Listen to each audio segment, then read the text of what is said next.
Xindi blood spattered on Primus's boots as the booby-trapped human corpse exploded, spraying viscera and shrapnel through his squad of elite soldiers. The Xindi colony was utterly annihilated, no life signs detected, just smoldering ruins and mutilated Xindi dead strewn about like discarded dolls. "High Commander, the attack is far worse than we feared," Primus reported, dread building in his gut as he surveyed the scorched hellscape that had once been a thriving Xindi frontier settlement.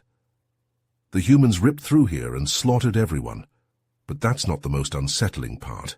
They didn't just kill our colonists, they utterly erased them. As if it wasn't enough to end their lives, the humans destroyed their very flesh, desecrated their bodies, and demolished their homes and monuments until nothing remained but blood and rubble. This psychological warfare is beyond anything we've encountered before. I've lost soldiers to a human corpse rigged to detonate, showing zero regard for their own dead. We are not facing a typical foe." Back on the Xindi homeworld, the High Council watched Primus's live helmet feed with growing unease. Hushed murmurs filled the chamber. Many had dismissed humanity as a minor threat, a primitive newcomer to the galactic stage that would soon learn its place beneath the heel of the great Xindi hegemony. But this was no border raid or resource skirmish. This was annihilation on a scale, and of a kind they had never witnessed before. This was a statement of intent, a promise of galactic dominance sealed in Xindi blood. "If we do not stop the humans here and now," Primus continued, voice heavy with grim certainty, "this will happen again. They will rampage throughout the hegemony, shatter our empire, and grind its people to dust and ashes. Heed my warning and mobilize every fleet and army, or dismiss me as an alarmist and doom us all to this fate. The choice is yours, High Councillors, but understand that the human appetite for destruction will not wait for deliberation. Humanity is coming, and they are coming for us all."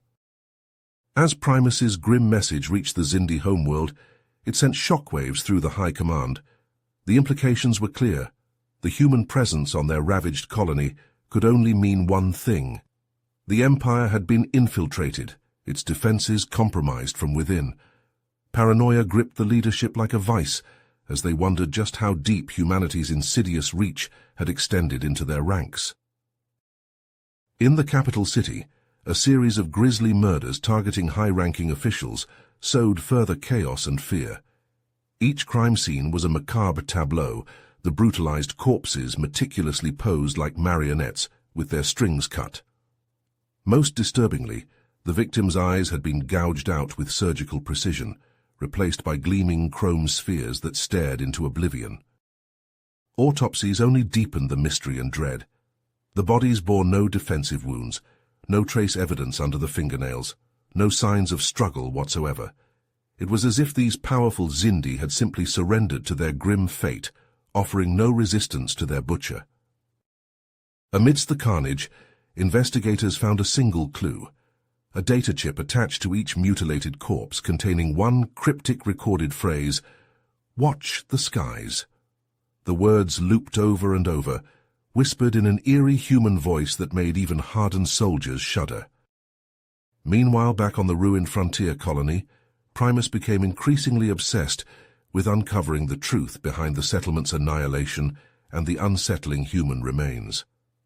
The soldier's corpse had been brutalized post-mortem, but the killing blow was a single precise stab to the heart, inflicted by a blade of human origin. As Primus stared into the dead man's serene face, a chill ran down his spine. This was no ordinary grunt. There was something profoundly unsettling about how he seemed to have welcomed death, even embraced it. The High Commander realized he was grappling with a threat, unlike any the Xindi had faced before. But before he could investigate further, an urgent distress call sent his fleet racing toward yet another frontier colony, this one in a nearby system. They arrived to a scene of unimaginable devastation, the entire settlement reduced to smoldering ashes and drifting embers. Scans revealed the horrific truth. The colony had been scoured from the face of the planet by an unknown human weapon, one that ignited the very air itself in an apocalyptic firestorm. No Xindi life signs remained. 50,000 civilians had been immolated in an instant. As Primus stared into the abyss of scorched earth and swirling ash that had once been a thriving Xindi colony, a chilling thought crept into his mind, burrowing deep and taking root. What if the humans' endgame was not conquest or subjugation, but total annihilation? What if their goal was not to rule the Xindi, but to erase them utterly from the stars? Fasirudue. Desperation clawed at Primus as he paced the cramped confines of his ship's command deck. The eerie silence of deep space pressed in around him, broken only by the hum of the engines and the occasional muted ping of the proximity sensors. The Xindi fleet had been decimated, their defenses shattered by an enemy they couldn't even comprehend. They needed answers, and they needed them now. "Set a course for the Sol system," Primus ordered, his voice low and grim. "We're going to find out what the humans are planning, even if we have to rip the information from their cold, dead hands." His crew exchanged uneasy glances, but they knew better than to question their commander's orders. They had all seen the footage from the ravaged colonies, the eerie chrome eyes staring out from the mutilated corpses. They knew what was at stake. As they approached Earth's defenses, Primus gave the order to power down all non-essential systems and vent plasma from the engines, giving the appearance of a damaged freighter limping through space. The ruse worked, and they slipped past the sensor nets and patrol ships undetected. Once they were in range, Primus and his hand-picked team of infiltrators boarded a shuttlecraft and made their way down to the surface, landing in a remote area near a sprawling human military installation. They moved through the shadows, their cloaking devices rendering them all but invisible to the human security systems. Infiltrating the base was almost too easy, and Primus felt a growing sense of unease as they made their way deeper into the facility. They encountered no resistance, no alarms, no sign that their presence had been detected. It was as if the humans were inviting them in. They finally reached the heart of the base, a cavernous room filled with banks of computer terminals and data storage units. Primus motioned for his team to fan out and search for any information they could find on the humans' plans and capabilities. But as they approached the terminals, they found them dark and unresponsive. Primus frowned and stepped forward, his fingers flying over the keypad as he tried to access the system. Suddenly alarms blared throughout the facility, the piercing sound nearly deafening in the enclosed space. Steel barricades slammed down over the exits, trapping them inside. Primus spun around, his weapon raised, as he realized the terrible truth. The humans had known they were coming. They had allowed them to penetrate this far, to access this terminal. Also they could capture them. Primus heard the heavy tread of booted feet approaching, the sound of human soldiers converging on their position. His second-in-command, a young Xindi named Talon, let out a strangled cry of fear and desperation. Before Primus could stop him, Talon raised his weapon and fired at the terminal, the energy bolt shattering the screen in a shower of sparks. Immediately a hissing sound filled the air, and a sickly green mist began to pour from vents in the walls and ceiling. Primus's eyes widened in horror as he recognized the telltale signs of a nerve agent, a deadly toxin that would kill them all in seconds. But as he watched, the human soldiers calmly reached for gas masks attached to their belts, slipping them over their faces with practiced ease. They continued their relentless advance, unfazed by the deadly cloud that swirled around them. Primus and his team opened fire, desperate to break through the barricades and escape, but to his shock their weapons fire seemed to bend away from the human soldiers, deflected by some kind of invisible energy shield. The humans returned fire with ruthless efficiency, their shots finding their marks with unerring accuracy. One by one Primus's team fell, their bodies hitting the floor with sickening thuds. Talon was the last to die, his eyes wide with terror as a human bullet found his heart. Primus himself was struck in the shoulder, the force of the impact spinning him around and sending him crashing to the ground. Through a haze of pain, he saw the human soldiers closing in, their weapons trained on him. He knew he should keep fighting, but his body wouldn't respond. The toxin was already taking hold, his vision blurring and his limbs growing heavy. The last thing he saw before he lost consciousness was a human officer standing over him, his face obscured by his gas mask. The man reached down and plucked the weapon from Primus's hand, tossing it aside with a dismissive gesture. When Primus awoke, he found himself in a small, featureless cell, his wrists and ankles bound by some kind of energy restraints. He blinked groggily, trying to clear his head, as the cell door hissed open and the human officer stepped inside. The man regarded Primus with cold, assessing eyes, his face an unreadable mask. "Comfortable?" he asked, his voice distorted by the gas mask he still wore. Primus glared at him, straining against his bonds. "What do you want from me?" he growled. The human officer chuckled, a humorless sound. "Want? We already have what we want, Cindy. We have your general, we have your shield technology, and now we have you." Primus's blood ran cold as the implications sank in. The humans had captured one of their top generals.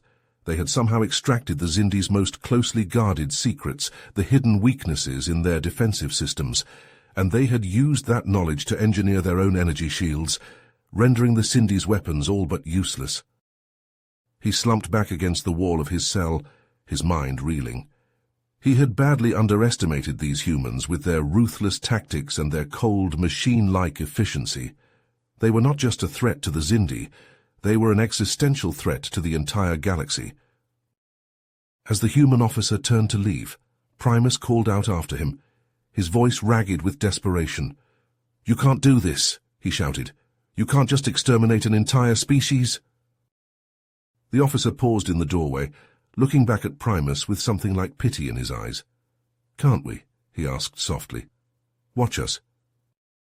The cell was cold and sterile, the bare metal walls seeming to press in on Primus from all sides. He sat on the hard bunk, his head bowed, his mind reeling from the revelations that had been thrust upon him. The humans had outplayed them at every turn, their deception so intricate and so flawless that the Xindi had never stood a chance. A flicker of movement caught Primus's eye, and he looked up to see a holographic display shimmering to life on the wall opposite him. It showed the Xindi High Council in full session, their faces grave and their voices low as they debated their next move. "We have no choice," one of the councillors was saying, his voice shaking with barely suppressed rage. "We must strike back at the humans with everything we have. We must show them that the Xindi will not be cowed by their tricks and their lies." Primus felt a surge of dread as he watched the council vote, the Hawks carrying the day with their calls for all-out war. He knew in his bones that it was a mistake, that the humans were luring them into a trap, but his warnings went unheeded, his pleas for caution drowned out by the clamor for vengeance. The scene shifted, and Primus found himself on the bridge of the Xindi flagship, watching as the mighty armada assembled around them. Ship after ship, bristling with weapons and armor, fell into formation until the fleet stretched as far as the eye could see. They jumped to hyperspace, the stars blurring into streaks of light as they hurtled towards Earth. Primus felt a sense of mounting unease as they drew closer, the utter silence of the void pressing in on him like a physical weight. And then suddenly they were there, the blue-green jewel of Earth hanging before them in space. But something was wrong. The planet was undefended, no ships or platforms in sight. It was as if the humans had simply abandoned their homeworld, leaving it ripe for the taking. Primus opened his mouth to give the order to withdraw, but before he could speak, a blinding flash of light erupted from the planet's surface, a beam of pure energy so intense that it seared his retinas even through the ship's viewports, lanced out towards the Xindi fleet. In an instant, a third of the armada simply vanished, vaporized by the unimaginable power of the human weapon. The remaining ships, their shields flickering and failing, were rocked by a series of pinpoint strikes from hidden planetary defense cannons. Amid the chaos and the screams of the dying, a transmission from the humans crackled across the fleet's comm channels. "Attention, Xindi vessels," a cold, emotionless voice intoned. "Earth's gravity well has been seeded with singularity mines. Any attempt to retreat will result in your total annihilation. You have one choice, surrender or die." Primus watched in numb horror as one by one, the remaining Xindi ships powered down their weapons and lowered their shields. The battle was over before it had even begun, the once proud Xindi armada reduced to a broken, subjugated remnant in the space of a few heartbeats. In the days that followed, as the Xindi struggled to come to terms with their new reality as a conquered people, the true extent of the human deception began to come to light. The murdered officials, the destroyed colonies, the kidnapped general, all had been the work of human sleeper agents, surgically altered to infiltrate Xindi society at the highest levels. The thing posing as Councillor Vac, the most hawkish of the High Council members, had been a human operative, carefully steering the Xindi towards their own destruction. The paranoia, the fear, the desperation, all had been weapons in the humans' arsenal, as lethal as any beam or blade.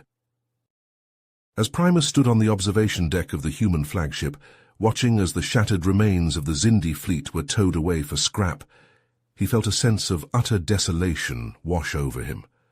The Xindi had been undone, not by superior technology or tactics, but by the lies they had told themselves, lies of invincibility, of manifest destiny, of their own unassailable might.